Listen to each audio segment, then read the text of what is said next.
Good morning, good afternoon, and good evening, wherever you are in the world listening to this particular broadcast that we're doing in collaboration with MCA International. Thank you very much to MCA International for having me on their program again. Today, we're going to be talking about restructuring and redundancy, which is a pertinent subject in the world as it stands today. However, I think for us to talk about a subject like this, it's quite important for us to realize that this particular challenge that we're facing right now, where organizations are having to restructure and have redundancies, is not something that just manifests itself at one go. It actually is a process. So to explain this, I'd like to start with a story. This story first occurred in around 2003 in one of my previous organizations. This is probably one of the best organizations I've ever worked for. And what was really amazing about it was they had tremendous family values and they lived these values. And what was even more interesting is we were actually measured against these values in our performance appraisals. So it's quite unique as a formula, and very few in the world do that today. So the story unfolds in 2003. Because we were such a caring organization, one of the things that came across my desk from time to time as the HR person leading the organization was that we looked at people who were performing extremely well and those that were not. And we actually didn't just take action because they were not performing well. We wanted to understand why they performed extremely well or why they were not performing extremely well. And this is the case in one such instance. There was a particular young man who was our top performer. He was always at the top of every performance management cycle. And no matter whatever we threw at him, this guy always came out smelling like roses. For 3 years in a row, he was the highest rated employee. And then came year 4. At the mid-year mark of year 4, he was actually rated average. And that concerned me. So I spoke to his manager and asked him, is everything okay? And the manager responded, don't worry, I think it's just a blip. I'm sure he'll be able to turn things around. Leave it to me. So I did. Come at the end of the year, this young man barely made an average rating. He probably just scraped through. What was disconcerting at the mid-year mark became a major challenge. So I took the opportunity to actually call him and speak to him directly. And I asked him, what's the challenge? Have you lost motivation in your work? Is it the client? Is it the manager? Or is it something else? And he realized that I was genuine in trying to help him out, and he tried his level best to say he will resolve it himself, but I realized that he was hesitant. And I said to him, listen, whatever it is, you can trust me to actually keep it confidential. That's when he told me that he was having a major challenge at home with his spouse. So I asked him to actually explain to me the problem, and he did. And based on what he told me, I realized it wasn't an insurmountable problem or a major one that one couldn't resolve. So I heard him out, and at the end, having asked a few questions, I asked him the all-important question. Do you mind if I actually reached out to your wife and asked to speak to her with a view to understanding the challenge? He said, absolutely not. So I called her up the next day I explained to her why I was calling her and why the issue actually just came up. And she seemed to understand. And again, she seemed reluctant. And I said, why don't you come to the office and let's talk? All right. She eventually agreed and she came by to speak to me. And we proceeded to understanding the whole problem from her side this time. Importantly, there were hardly any deviations on her story based on what her husband had told me. So having heard her out, I asked if it was okay if I were to call him in and have this conversation together in the room. She said, fine. So I called him over and I explained to them. I said, listen, I'm not exactly a marriage counselor, but to be perfectly honest, the challenge you both seem to face didn't seem to be one that couldn't be resolved. Why not allow me to give you a chance to work things out with me? Let me come in and try and help you guys come to a middle ground that will help you save this marriage. So they kind of looked at each other and the husband said, can we discuss this and maybe get back to you tomorrow? I said, sure. The next day, I heard from him saying, we're willing to give it a go. So we agreed on having at least 3 meetings whereby I would actually go to their house and help them through this process. When the first meeting took place at their house, as you can imagine, it was a little bit acrimonious. Words were thrown back and forth, accusations were thrown. But at the end of the day, I merely tried to make sure that everything that needed to be said could be said in that meeting. I barely ventured any advice. At the end of about an hour and a half, when I got the impression that all that needed to be said had been said, I said to them, I think it's been a very useful meeting. I'm really glad you guys had a chance to talk to each other with a view to saying whatever it is that you've got inside of you. And I promised that the next meeting would be better. So a couple of days later, we had the second meeting. This time, I started out by giving examples of my marriage and others who I had actually been aware of and the challenges they face and how they overcame this. I didn't venture to say what should be done.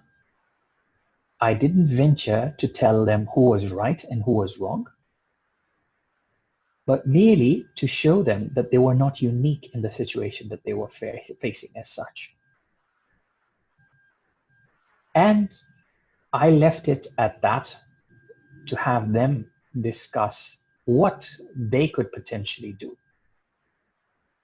And they did that. This time, the conversation was a lot more civil and there was a lot more mutual respect on each other's parts.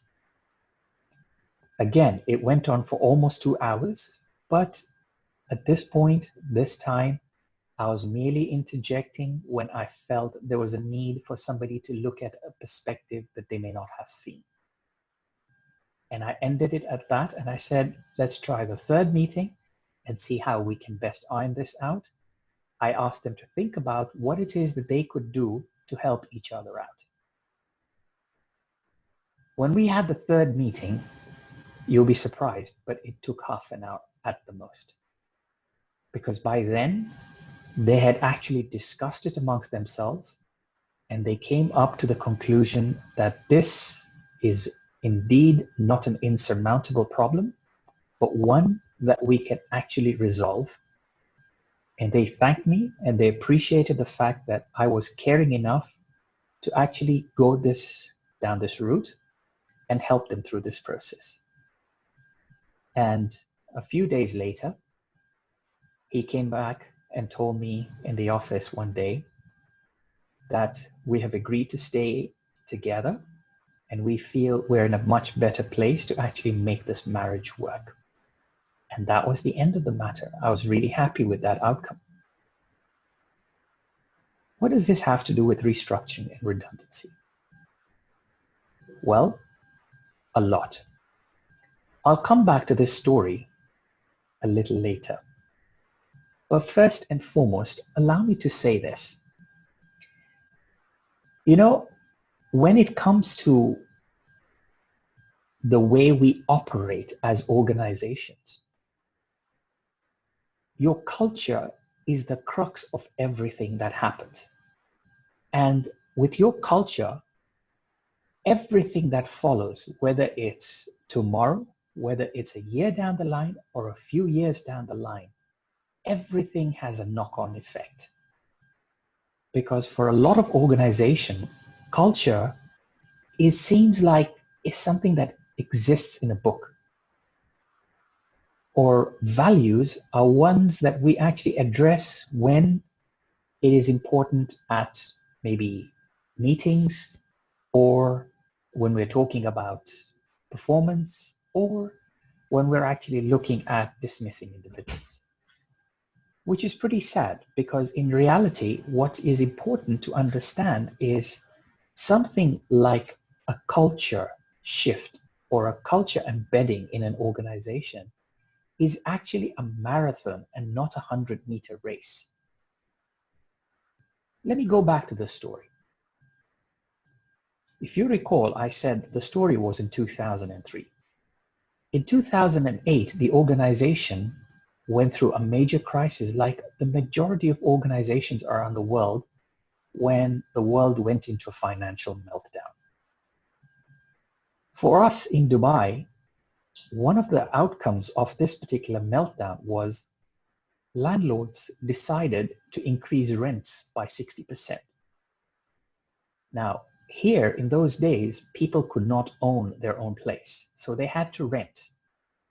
And to rent here in Dubai, you had to pay 1 year's rent in advance. Now, obviously, most people could not afford 1 year's rent. So what would transpire is we, as an organization, would actually pay for the rent for them, and we would deduct it on a monthly basis from their salary, which included a housing allowance. However, a 60% increase was a little bit out of this world. This particular incident transpired in June of 2008. We as an organization paid salaries and bonuses by the end of April. So when this particular news hit the market, I studied it quite extensively and went to speak to the managing director, and I said, listen, we need to find a way of addressing this. We cannot leave this to just simmer. So we had a long discussion and decided on a course of action. And then we called all the people in the organization. We had roughly about 120 of them at that point in time. And he addressed them, and we said to them, listen, we understand and know the challenges that you're all facing. However, you are also aware that in this particular industry, our margins are very, very small. We don't really have a lot of money to give away. And to be perfectly honest, having given our bonuses and our increases in April, there's hardly any fat left. However, having discussed this internally, what we know for a fact is we have made a provision for bonuses for next year. We're very confident that all of you will make the targets for next year. So, as a gesture of good faith, we're willing to actually give away the bonus to all of you based on your level of housing allowance. So, we're willing to do that. We're wondering what you guys think about it. But let us be very honest. We cannot make the 60% that is currently being asked for in the market. The best we can do is probably 12%. So we would now like to open the floor for you all to discuss in terms of how you wish to proceed with this. There was a huge silence initially, but eventually the discussion ensued. As you can imagine, it was quite a vocal one, but quite respectful. There were those that were all for taking the bonus money. There were those that said no, and there were good reasons for both sides of the argument. 1 hour in, that particular young man who we had helped stood up and said, "I'd like to address you all and tell you a story." And he recounted his story of how we helped him and his wife during that particular troubling time. And really, obviously, we kept it confidential. We never told anybody about it, but he chose to do so himself. And at the end of the story, he said, "We've all worked for other organizations, and we all know how much this organization cares for us. So it's not a decision that I'm asking you to make, but I'm telling you what I am deciding. I personally feel that I will not take the bonus. I would rather the bonus goes to somebody who deserves it, because in reality, that's what the bonus is there for. But as far as this organization is concerned, they have been completely transparent with us. They have told us things that most organizations tend to hide. They have been extremely family oriented. We all know so much about each other. We're all there to support each other, including the senior management. And as far as I'm concerned, I will tighten my own belt. If I have to move further away, if I have to move into a smaller apartment, I will do so. But I don't think I'm going to take that bonus." And he sat down. People were really amazed that he had opened up and said what he had said. And within 15 minutes, everyone consented to the fact that nobody would take the bonus and they would all tighten their belts. In a normal year, our attrition rate was usually around 5%. That year, it went down to 3% because people realized, despite the fact that they may get great offers out there, it's very hard to find organizations that care. So, when I asked you earlier, what does restructuring and redundancy have to do with this story? It's exactly that. It's not a process that just happens overnight. It's a culmination. So to be honest, it's a marathon. It's not a 100-meter race. What you reap is what you sow. So let's go into the actual material itself, and you realize that very quickly that love and empathy are the key currencies to take you through the good times as well as the challenging times.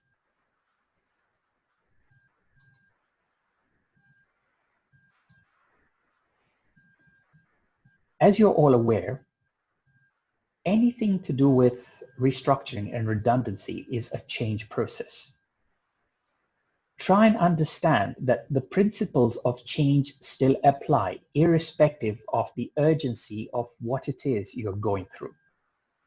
So you need to understand what it is that has led you to where you are, with a view to understanding where it is you want to go. Because without that, you will not be able to get into a position to address the change that is required. Once you've understood that, then you go through the process of making the changes that is needed to take you to where you want to go.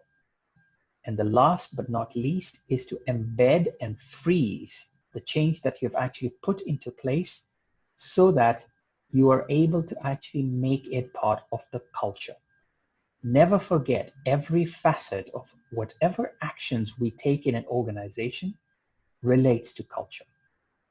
So make sure you understand each and every step you're taking and understand that it will be a part of the folklore of the organization. So What is the difference between restructuring and redundancy? Restructuring is really about the operational setup, because you want to change the way we run business, the way we deliver our services and products, or it's a process at the end of the day.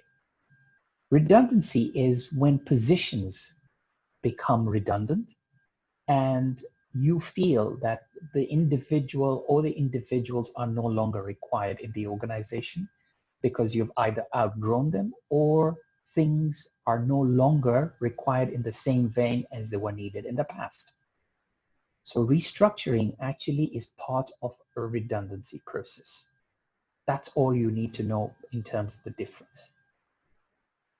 So what is the process we tend to follow? This is probably the most important slide that I'm showing you, because this takes you through a process that you need to embed in the way you approach anything to do with restructuring and redundancy. As I said earlier, you need to strategize as to why you're doing this. You need to make sure that you've actually got good reasons to do what you're doing, because eventually you're going to have to explain it to the people in the spirit of transparency. And if you actually decide that restructuring or redundancies are the only way forward, it's important for you to revisit that decision at least a few times, because remember, when you're dealing with a restructuring and redundancy, you're not only dealing with the individuals who you are letting go of. These people have responsibilities beyond themselves. They have responsibilities for parents, spouses, children, brothers or sisters. So there's a huge domino effect that you are going to unleash when something like this happens. So it's important for you to think it through. Again, when you're strategizing, you need to ask yourself, what am I willing to sacrifice in terms of areas, not individuals yet? All right, we're looking at the systems and processes within the organization that lead to you getting business. So we're starting to appreciate now the structure that we're in. And based on that, which parts of the structure are you looking to review as such? When you have the end in mind, you will start to make decisions that are actually rooted in logic as opposed to emotion. That is really important. The next step is the communication and the consultation piece. When you start strategizing and designing what you feel the future organization is, people find out in some form or the other, because you're always looking for information to understand what is really out there. Now, you might think 120 people organization is not huge, but you'll be surprised at how many complexities are there. So it's imperative that we learn to understand that people are going to speculate. So before they start the speculation, it's important for you to get a very coherent communication strategy in place in terms of how you are actually going to communicate what you're about to go through and how it will affect them. Whilst you're doing this process, make it very clear that you're telling them what is about to happen and that a decision has not been taken. So the next step after the open communication is the consultation aspect, where you talk to them to try and understand the business. One of the biggest mistakes leaders tend to make from time to time when they're going through a restructuring or a redundancy is they seem to think that by sitting in their ivory towers, they can actually make the correct decision. What they fail to understand is they are not the ones delivering as far as the end result is concerned. The one principle that I really want you all to understand is the front line delivers the bottom line. And when you understand that, you start to realize that the inversion of the triangle in terms of how you are actually structured in terms of importance increases as you go lower down the organization, because The majority of people that sit at the bottom or the middle level of the organization are the ones that actually deal with your clients. And they are the ones who actually have the ability to make or break an organization. So when you start making them realize they are important, you'll start to understand that they are the ones that need to be consulted with first. Once you've done that, you need to very carefully understand what is being said. Listen with a view to not hearing, but with a view to having an in-depth understanding of what is being said. And acknowledge what you're hearing as well, because it's imperative that they feel they have been heard. The third part of this particular process is the selection criteria. The selection criteria will usually involve the leaders who manage people. And when you take that into account, one of the things that you need to be very careful about is not all leaders are well equipped to actually go through this process, especially when it comes to doing this process with empathy and love. Because to a large extent, they seem to think that hiring and firing of people is a process that should be done by HR. But gone are those days where HR used to be the whole and soul of doing that. Nowadays, the HR people are embedded in all leaders. The HR people that actually do HR are really the strategists, the counselors, and the people who continue to be coaches. That's the role going forward for good HR people. More importantly, they need to understand the business. So when you actually make sure that these leaders are trained to deliver these messaging in terms of the selection process, of what the criteria is going to be in terms of who stays and who goes, please make them realize that they are not there to tell the individuals at that point in time. They're merely there to understand what should go and what should stay.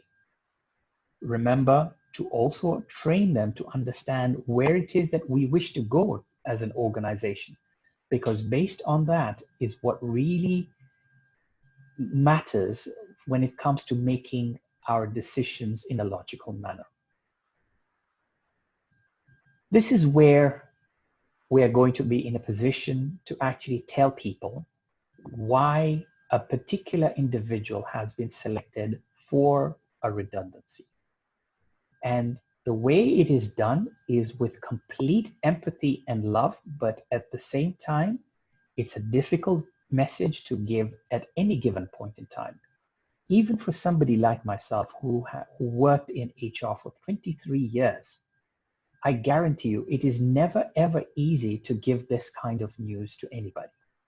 It still hurts because you care, because these people have been a part of your organization. They have been friends with you.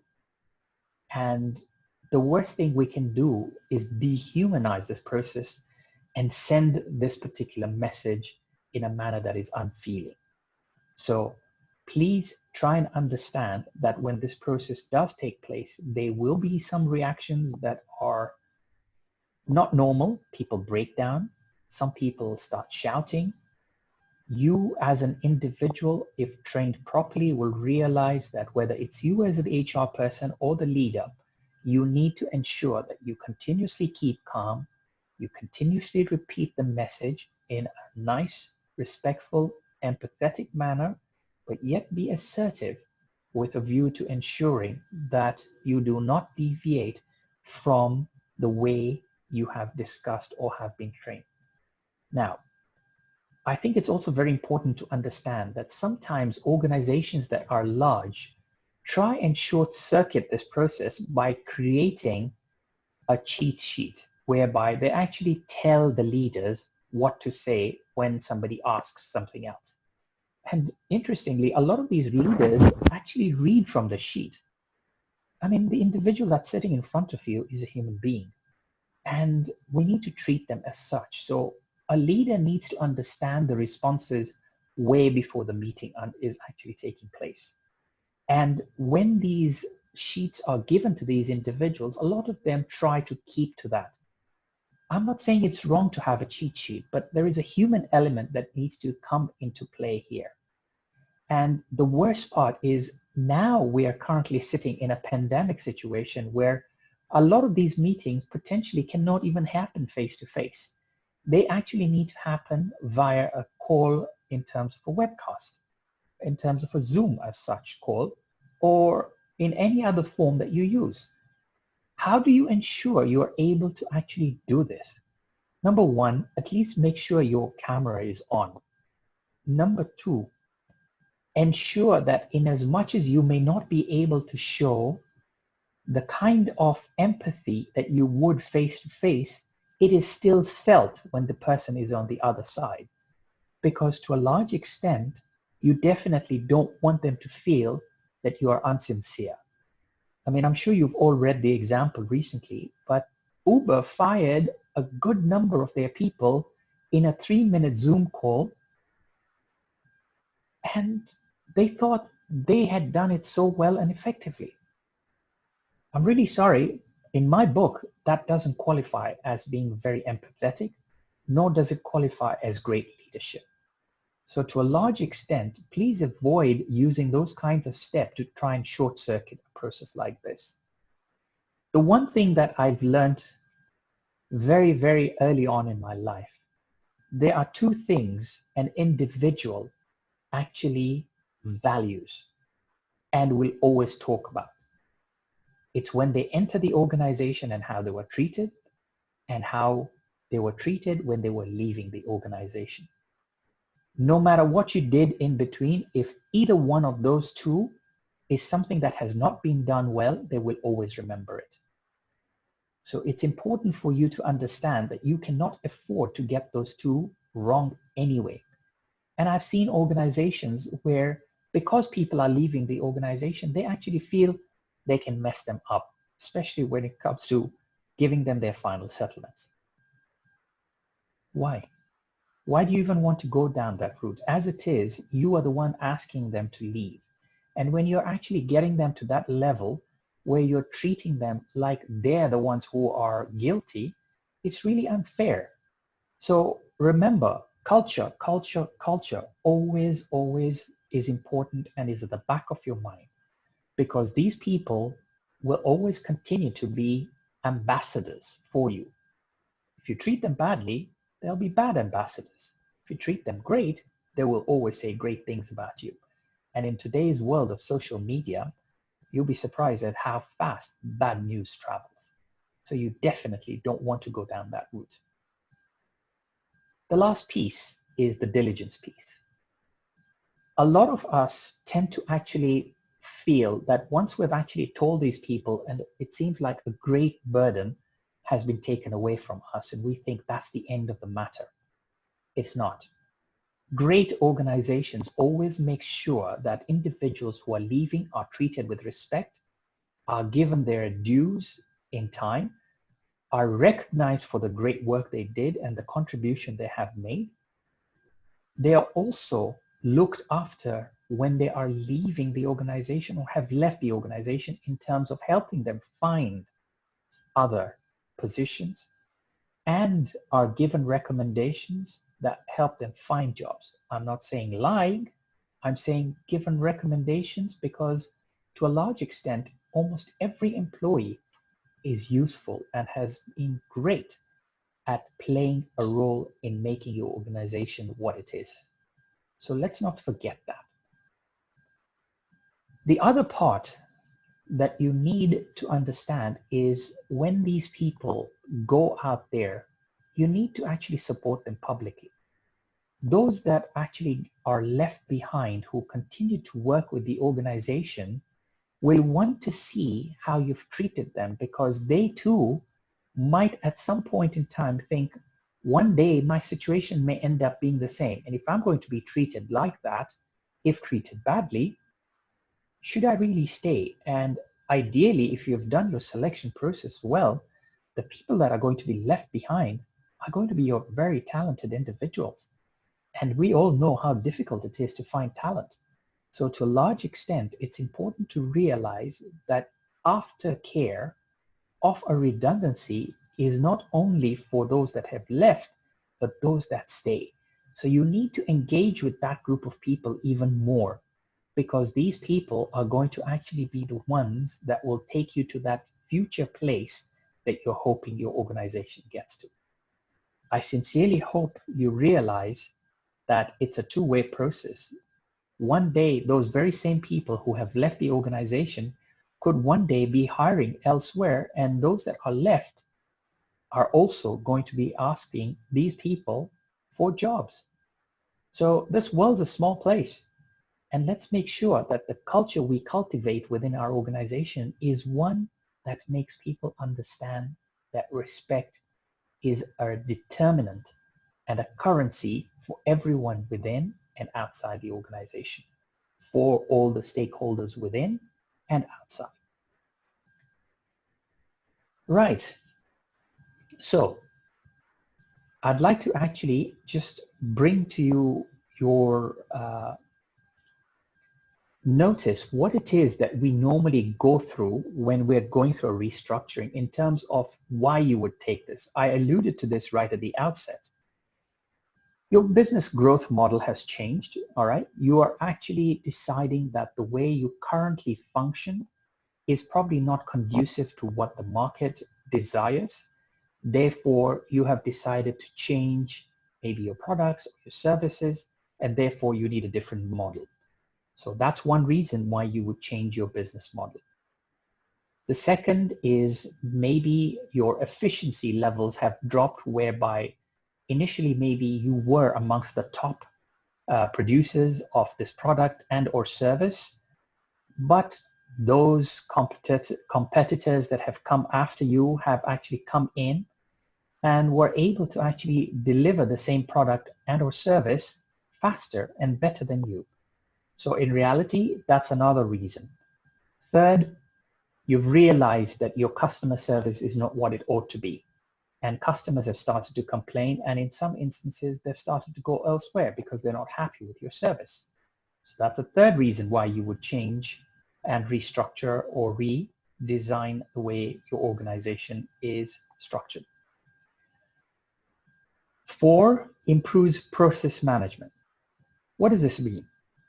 Sometimes we bring about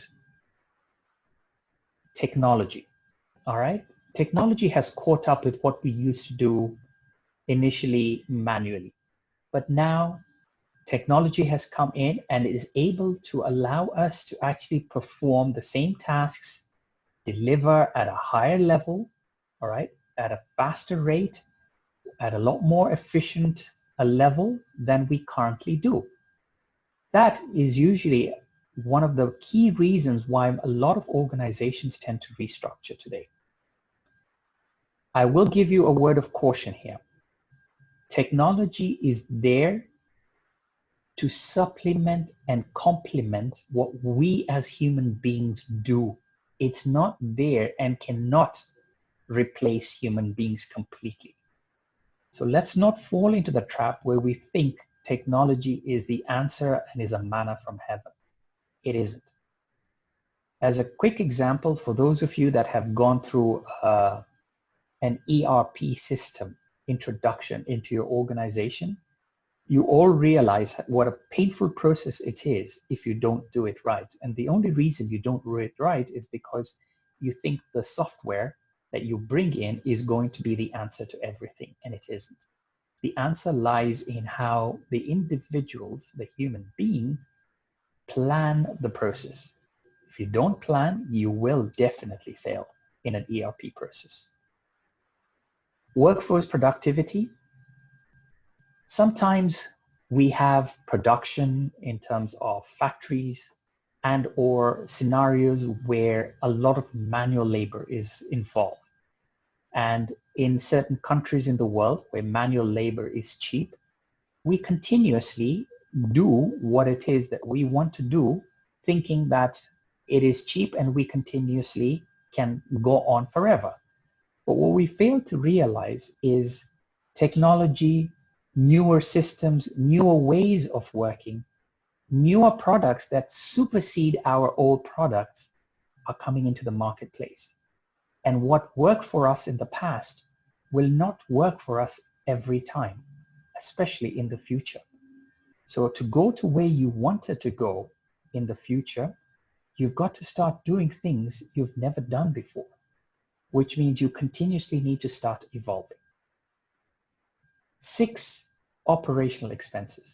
Sometimes your OpEx is really high and you need to be in a position where to continuously be competitive, you need to reduce operational expenses. So that's another reason why you would actually go down the route of a restructure. And last but not least, employee engagement. All right, employee engagement is important. And we all know that employees that are engaged will delight the customers every time and they will bring the business in.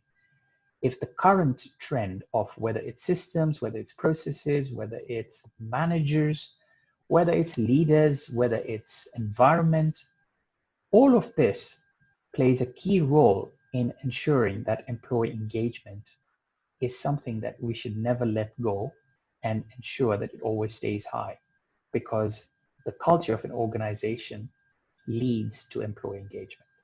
So again, I bring back culture. Don't ever forget that. Some things to note just before I wind up today. When designing an organization, please try and understand the strengths that you have as an organization versus your competition, versus the future needs of your clients and customers, and the strengths that exist in the people that you currently employ. Because you cannot replace people who are talented easily. And we all know the cost of people leaving us when they are extremely talented. Now, when you think about talent, one of the things that I have found very interesting of late is we've called people as human resources. And whilst that's a lot better than what we used to call them in the past, we called them personnel in the past. I think what is really important to realize is it's time for us to flip things around and realize we live in a world whereby individuals are not only human resources, but they are resourceful humans. Therefore, you need to find human beings who are multi-talented, multitasking, and have the ability to continuously learn and evolve, because these individuals are going to be the ones that take your organization to greater heights. Never ever forget that. When you're looking to reduce the size of your organization, remember there are certain things that you have as contractual agreements with suppliers and or your clients. So for example, if you're somebody who manufactures a product that has guaranteed them 2 or 3 years of after-sales service, you need to be very careful about shutting down that particular part of the organization that services that client or that supplier with a view to avoiding litigation. You don't want to be in a position where you're just culling the organization to save money only to actually shoot yourself in the foot with a view to actually getting involved in cases that will drain you later on, even more than what you've saved. Always think about innovation. Always think about the future. What is the strengths that you have? Where can you use your strengths to actually build a portfolio that is not only just sustaining you in the short term, but in the medium to long term? Avoid emotional decisions. I've seen situations where, for example, certain family businesses, there are people who have been there right from the outset, but are really not performing to the level at which you would like them to. At that point in time, most family owners, business owners, find it difficult to let go of these people. And as somebody who is a leader or an HR person, you need to get to a place where you are explaining it to these people in a manner that is respectful, but also make them understand how much of a drain it is, not only financially, but with a view to actually retaining talent, because some of these people, by virtue of having been there for such a long time, are actually blocking those that are deserving of moving into those positions. So you end up in a double whammy situation where you lose good talent, but you're keeping people who are not producing at all. So you need to be a little more assertive, but at the same time, as I said, empathetic and respectful when discussing these things with the owner and or the leaders, and ensure that when you do let go of these people, you treat them with the utmost respect, empathize, and explain the situation as best as they understand it under the circumstances. Sometimes you also need to reevaluate the way you deliver your business right now. There was a time when it was okay for us to have everything in-house, but today it's a lot more cost effective to sometimes to subcontract some of those parts out. And what is really interesting is to enable some of these subcontracting firms to actually take these people on because they already know your business well enough. So you end up with a double win. Those people will actually get more business from you at a much cheaper cost because you no longer have these people from within, and that they will actually have an income to support themselves going forward, as opposed to going out in the market and being out of a job for a long period of time. And the last one is something that we have all discovered during the pandemic, which is, do we really need a physical office? Because a lot of organizations have functioned from afar and have realized very quickly that they don't need elaborate offices. I'm not saying get rid of the office completely, but maybe you should actually think about an office that is just enough for those that need to be there on a regular basis, and the rest can just come in and use open desks where they just plug in their laptops and start working. Because to a large extent, rents are a huge burden on organizations, and if you can reduce that, that's another way of overcoming a situation whereby if you can actually avoid letting go of people and save what you had planned to save by just reducing the rent, that's even better. That's another double win for you. So there are various solutions that are available out there. You've got to have an appetite. And for those HR people out there listening to me, I want you to understand one thing. It's great that you are somebody who understands HR completely, and you can find the most innovative solutions from an HR perspective and bring in the best practices. But the HR person of today and tomorrow is somebody who is required to be financially very, very astute, because these individuals are the ones who are able to argue as to why individuals should not be let go of. Because if they understand the business, they can actually work with the business to actually cut out certain sections of the business, not people, that can potentially give them the savings that you need to get you through this tough times. Because as I said to you earlier, organizational culture dictates that you care in a lot of instances. And organizations that care are the ones that succeed. So let's not be judicious about being very cutthroat about letting go of people. Let's try and understand that we're dealing with human beings and that these people have made us what we are today. And for that, they deserve a chance. I hope that helps in terms of this particular subject. I know I can never do justice in about 45 minutes. But nevertheless, I sincerely hope I've given you some ideas. If there is anything out there that you wish to reach out and ask me about, my details are in the presentation, and I'm very sure I will hear from all of you in some form or the other, and I'll be very happy to help. I wish you all well. Good luck during these difficult times. Pray for everybody. Take care.